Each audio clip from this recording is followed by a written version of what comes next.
ভাবছেন তো আবার উত্তরবঙ্গ বা সিকিমে চলে এসেছে? না, আজ আপনাদের ঘুরে দেখাবো পার্শ্ববর্তী রাজ্য ছত্তিশগড়ের একটি ছোট্ট গ্রাম মনপত, যাকে ছত্তিশগড়ের সিমলা বলা হয় তার ওয়েদারের জন্য, আর মিনি তিব্বত বলে এখানে অবস্থিত মনাস্ট্রি ও তিবেতিয়ান কমিউনিটির জন্য। কিন্তু তিব্বত থেকে এত দূরে কিভাবে এলো তিব্বতিয়ানরা? সালটা 1962-63। তখন চলছে ভারত চায়না যুদ্ধ। তখন প্রচুর তিবেতিয়ান রিফিউজি ভারতে চলে আসে এবং দলাই লামার অনুরোধে ভারত সরকার তাদেরকে ভারতের বিভিন্ন ঠান্ডা জায়গায় ছোট ছোট থাকার জায়গার ব্যবস্থা করে দেন।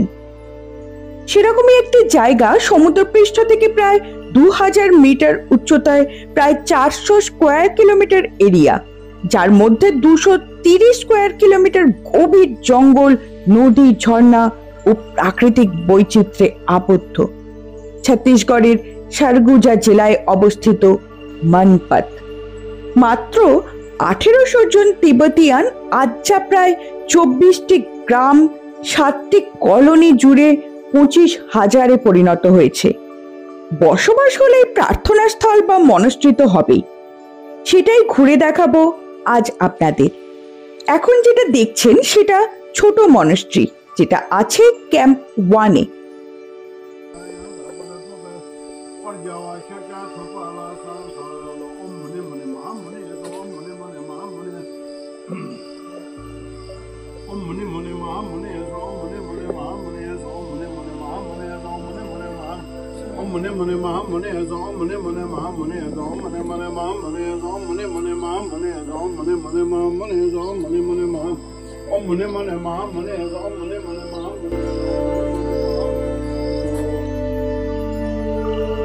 এরপর যাব বড় মনস্ট্রি, যেটা ক্যাম্প 3-তে।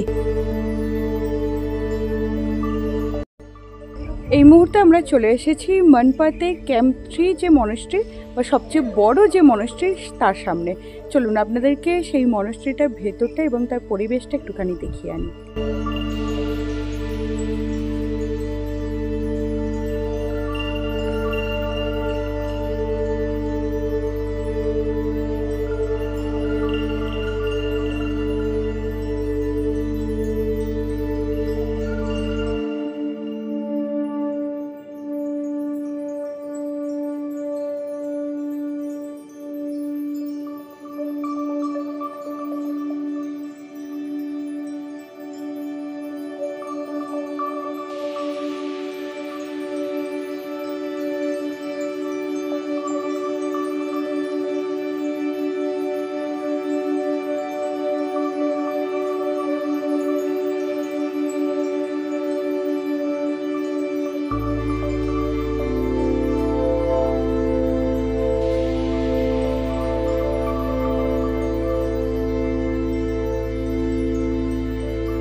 পশ্চিমবঙ্গ তথা ভারতের এই ধরনের বিভিন্ন অদ্ভুত জায়গা, তার সাথে ঐতিহাসিক জায়গা এবং তার ইতিহাস জানতে অবশ্যই সঙ্গে থাকতে হবে, আমার সঙ্গে থাকতে হবে তেপান্তদ্দা এক্সপ্লোরারে। আর যারা এখনো পর্যন্ত সাবস্ক্রাইব করে রাখেননি তাদের রিকোয়েস্ট করব, সাবস্ক্রাইব করে আমার সঙ্গে থাকুন, আমার পাশে থাকুন। আজকের ভিডিও এই পর্যন্তই, অপেক্ষা আর একটা নতুন ভিডিওর।